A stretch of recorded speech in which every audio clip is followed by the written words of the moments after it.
सभी को नमस्कार दोस्तों। सबसे पहले आप ये यहाँ पे निफ्टी का चार्ट देख रहे हैं। निफ्टी जो अभी चल रही है 26,128 चल रही है।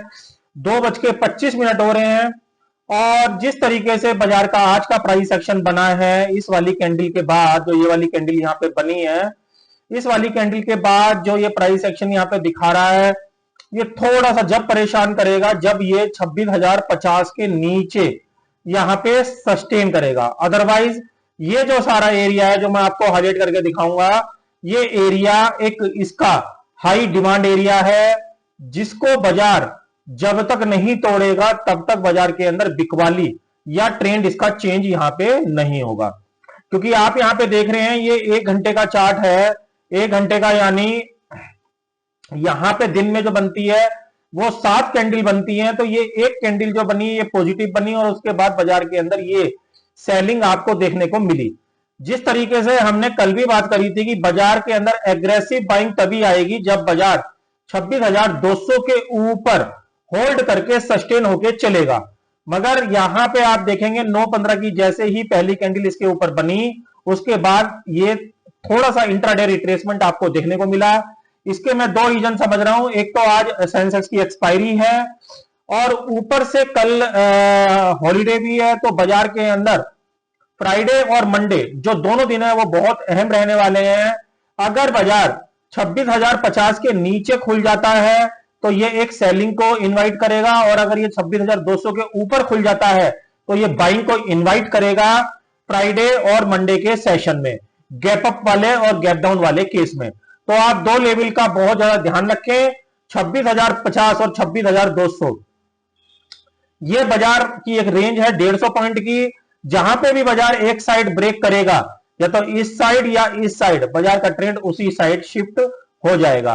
एज पर प्राइस एक्शन अगर मैं बात करूं तो बाजार का जो ट्रेंड है वो अभी भी पॉजिटिव है, उसके अंदर कोई शक नहीं है, जब तक बाजार का 26,050 का एरिया यहां पे सेफ है। तो इसके अंदर जब तक कोई डाउन गैप डाउन होके कोई महत्वपूर्ण जो है स्विंग नहीं तोड़ देगा, तब तक बाजार को सेलिंग करके खेलना बहुत ही ज्यादा रिस्की यहां पे हो सकता है। तो जिनकी भी पोजीशन है 26,050 का सस्टेन बेसिस पे एक एसएल लेके चले। सस्टेन बेसिस पे देखिए, जैसे यहां पे भी इसने 26,200 के लेवल को काट दिया, मगर उसके बाद एकदम से सेलिंग आ गई, यानी उसके ऊपर सस्टेन इसने ज्यादा देर नहीं किया। तो ऐसे ही 26,050 के नीचे भी यहां पे सस्टेन नहीं करना चाहिए।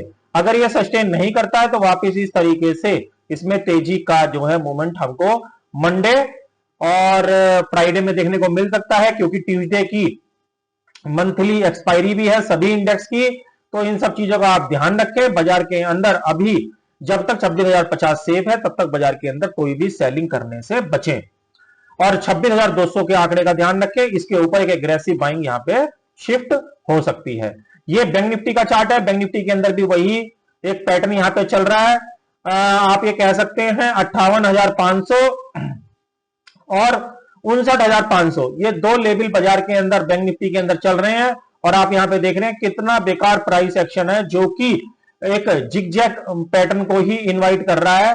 बेसिकली इसके अंदर कोई भी डायरेक्शन इसके अंदर नहीं है। जब तक ये 60,100 के ऊपर सस्टेन होके नहीं चलेगा तब तक इसके अंदर कोई भी डायरेक्शन अच्छे किस्म का इसके अंदर देखने को नहीं मिलेगा। तो निफ्टी के अंदर हो चाहे बैंक निफ्टी के अंदर हो, इन सब आंकड़ों का ध्यान रखें। जब तक बाजार रेंज के अंदर चल रहा है तब तक उसको प्ले ना करें, और जब वो एक लेवल के ऊपर सस्टेन हो जाए सही तरीके से, इस तरीके से कैंडल बने और रीटेस्ट मारे और तब जब चलेगा तो बाजार के अंदर एक एग्रेसिव बाइंग आपको देखने को मिलेगी। तो आशा करता हूं ये जो यूजफुल कंटेंट, यूजफुल लेवल्स मैंने आपके साथ डिस्कस किए, कहीं ना कहीं नेट ट्रेडिंग सेशन में आपके कहीं ना कहीं काम आएंगे। ऐसे नॉलेज भरे वीडियो के साथ कल फिर मिलेंगे। तब तक के लिए ओम नमो भगवते वासुदेवाय नमः।